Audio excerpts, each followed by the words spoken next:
What's going on, you guys? Welcome back to the SFS channel. My name is Gavin, and welcome to the Week 5 NFL game predictions, where I'll be picking the winners and losers of every single game in the NFL for the up-and-coming week. Last week on the channel, I went 12-3, I believe, and obviously there was one less game because the Titans and Steelers game was postponed, but I did very well. I got back on track after a couple of not-so-hot weeks, and up here you will see my scores. Bam, there's my updated score count, 47-17 after 4 weeks for my predictions. So I'm actually very proud of that number. I think that's very good considering all the games that we've had and the very odd season that we're up against. So before I get too far into things here, I want to say thank you guys so much for all of the views on my video yesterday about my trade details for buy low and sell high candidates, as well as my waiver wire pickups for week 5. So thank you guys so much for that. If you guys are here for fantasy football, and before you guys head out, if that's what you're looking for, I would love it if you guys stay tuned for this video. But if you're looking for fantasy football stuff before you leave, it would mean the world to me if you guys would comment down below what you guys want to see additionally for fantasy football information and content for the rest of the week. So comment down below what you guys want to see, and go follow my socials at Sizzle Fantasy Sports on Instagram and at Fantasy Sizzle on Twitter for all of the quick game updates you guys need to know about injury alerts and whatnot. So go get that stuff taken care of if you guys haven't already. Hit that subscribe button and let's get into it.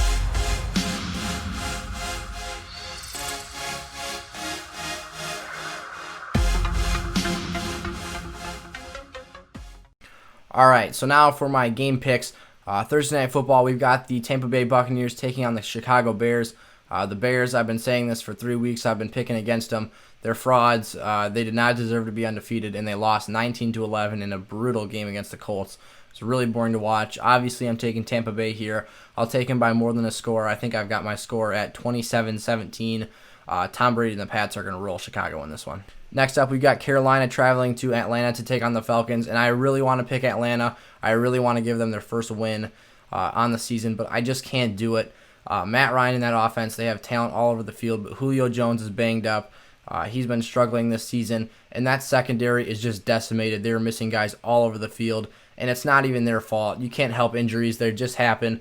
And Atlanta is just getting the worst end of the stick this year. They honestly have historically, to be honest. Last year they were really banged up too. So I'll take Carolina in this one by a field goal, but I think that Atlanta, when healthy, is more than capable of winning this game. Buffalo, Tennessee. This is a battle of two good teams, both undefeated actually, as a matter of fact, at the moment. But I'm going to take the Buffalo Bills in this one. Tennessee is coming off of some COVID cases. They haven't been able to congregate as a team. They've had to be apart for the last week.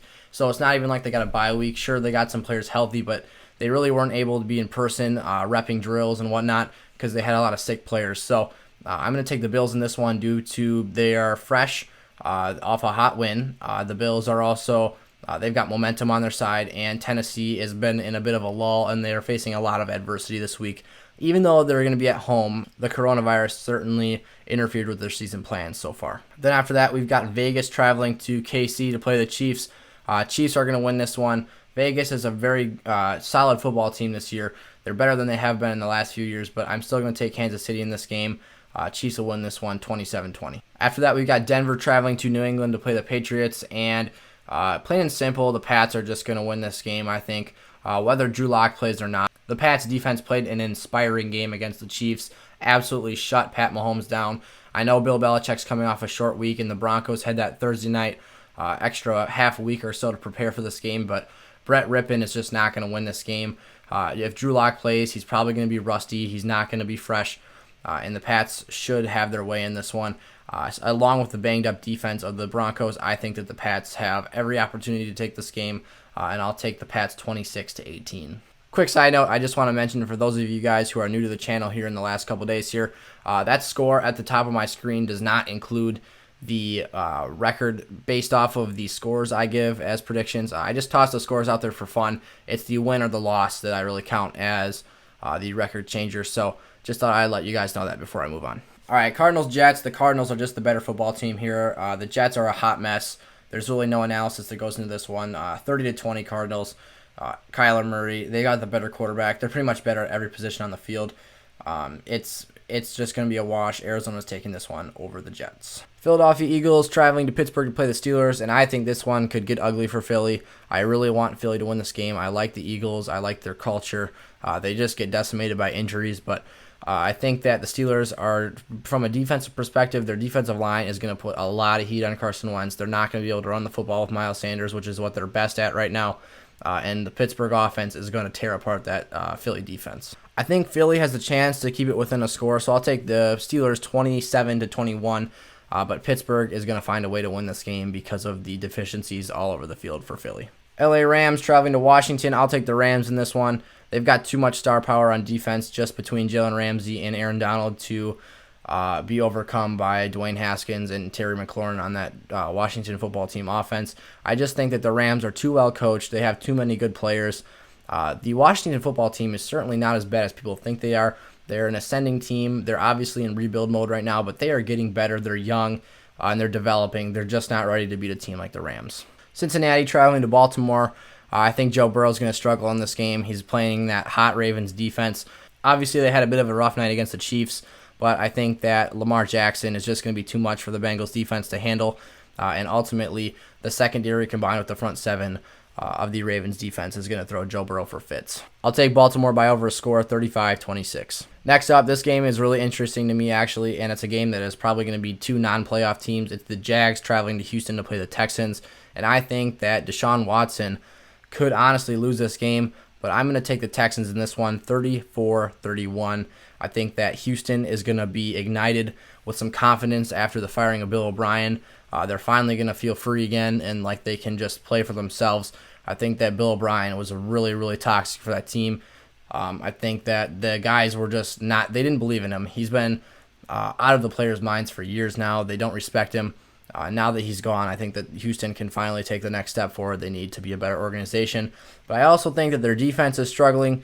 Their offensive scheme is very inefficient and very ineffective. So I think Jags keep this a close game, but ultimately the Texans will take it by a field goal. Miami Dolphins traveling to San Fran to play the 49ers. I think the 49ers take this regardless of who their starting quarterback is this week.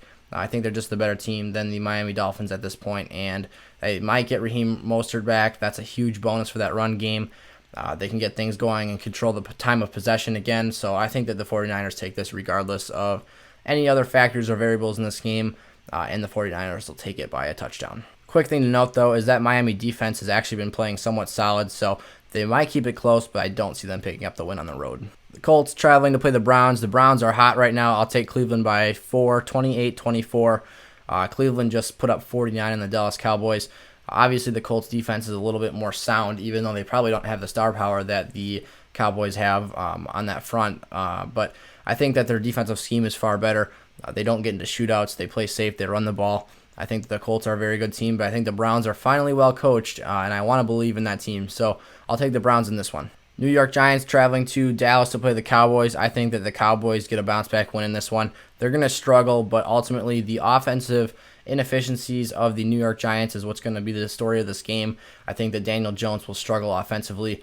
Ever since Barkley went down, they've really been hurting in that offense. So I think that the Cowboys will win this game. They're not going to score as many points as they have been, though. It'll be 24-20 Dallas, but I think that offenses will struggle on both sides, and the run games will struggle to get going for both teams. Sunday Night Football, my favorite time to watch football. We've got the Vikings traveling to Seattle and taking on the Seahawks. Obviously, I'm a Packer fan, so I despise the Vikings. I've loved watching that slow start they've been off to, but I am deathly afraid of Justin Jefferson for the next 5 years because he is looking like a superstar. But nonetheless, I think the Seahawks take this game by a touchdown. Russell Wilson is just going to outduel Kirk Cousins. It's a primetime game. This is a no-brainer. The Seahawks are going to win this game. Even though their offense is going to get thrown all over by Kirk Cousins, he'll make a crucial mistake late in primetime that will be the deciding factor in this game. And then on to Monday Night Football. I've picked an upset about every week, and I'm wrong about every week. I should just be taking the safe picks because the better team generally wins the game. I think Justin Herbert has been exceptional. He just hasn't quite been able to get that first win. Two good teams he's played as well in Tampa Bay and the Kansas City Chiefs, but I think that Justin Herbert finally gets that first career win against Drew Brees and the New Orleans Saints, and I think that the Chargers will win by a point. Those were my NFL Week 5 game picks. If you guys enjoyed the video, make sure to like, comment, and subscribe to the channel. And if you fantasy football fans are still watching this video, remember to comment down below what you guys want to see going forward on the channel for fantasy football information. I play an unhealthy amount of fantasy football, so I've got all the information you guys need. Let me know what you want to see, and I will get that stuff out to you guys. Ask any questions down below. I'm happy to reply to each and every one of you. So thank you guys so much for your time. I love each and every one of you, and I'll see you guys next time. Peace out.